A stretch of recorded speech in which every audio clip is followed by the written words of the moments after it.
રાજપુરા ગામે એક જમીનમાં જીવામૃત આપણે બનાવવાના જઈ રહ્યા તો આ એક 200 લીટરનું આપણે બેરલ લેવાનું અને 200 લીટરના બેરલમાં આપણે 180 લીટર પાણી અને 10 લીટર ગાયનું ગૌધરણ રેડવાનું. કેટલું રેડવાનું? 10 લીટર. બરોબર. આપણે આ 180 લીટરમાં 10 લીટર ગાયનું ગૌધરણ આપણે હવે એમાં આપણે ગોળ 1 કિલો અને દેશી કાળો એ ગાળી અને આપણે એમાં રેડવાનું.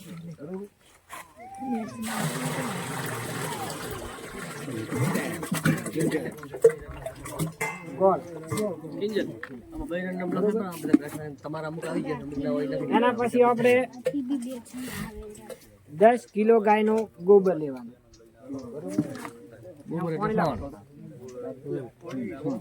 ચણાનો લોટ લેવાનો 1 કિલો.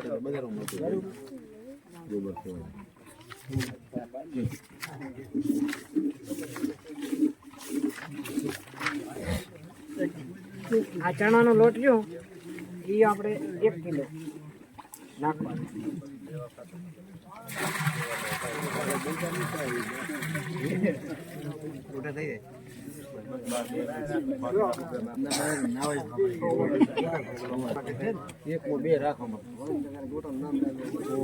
ગાયનું ગોબરિયું એ 10 કિલો આપણે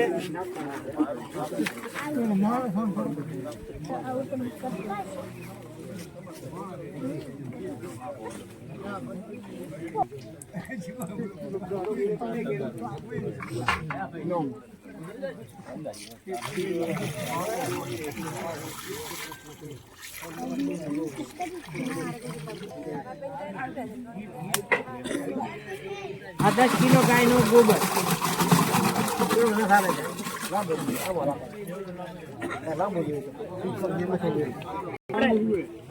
શેઢાની માટી હોય હજી માટી એમાં આપણે 500 ગ્રામ નાખવાની.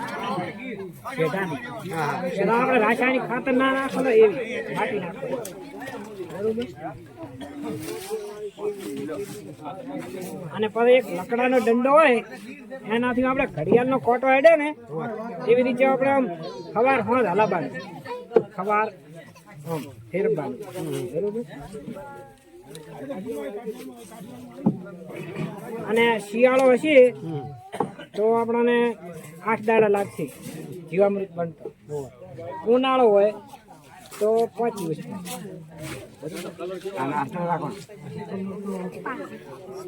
આ જીવામૃત રહ્યું એ તમારે 1 એકર જમીનમાં હેડે એટલે 1 બોટ આમ પાણી ભેગું આપણે હાચી કરો ધોરિયામાં. આ 1 બોટ આમ હેડે એટલે એનાથી શું થાય, રમીમાં અળસિયા ઉત્પન્ન થાય અને રમીને આપણે પોષી રાખીએ. આ જીવામૃતથી આપણે રમીમાં સજીવ જીવો વધે. આ 20 દાડા આપણે વાપરી નાખીએ. સવારે આપણે હલાવવાનું અને માથે કોથળો ભાજી હોય અને સોય રાખવાનું.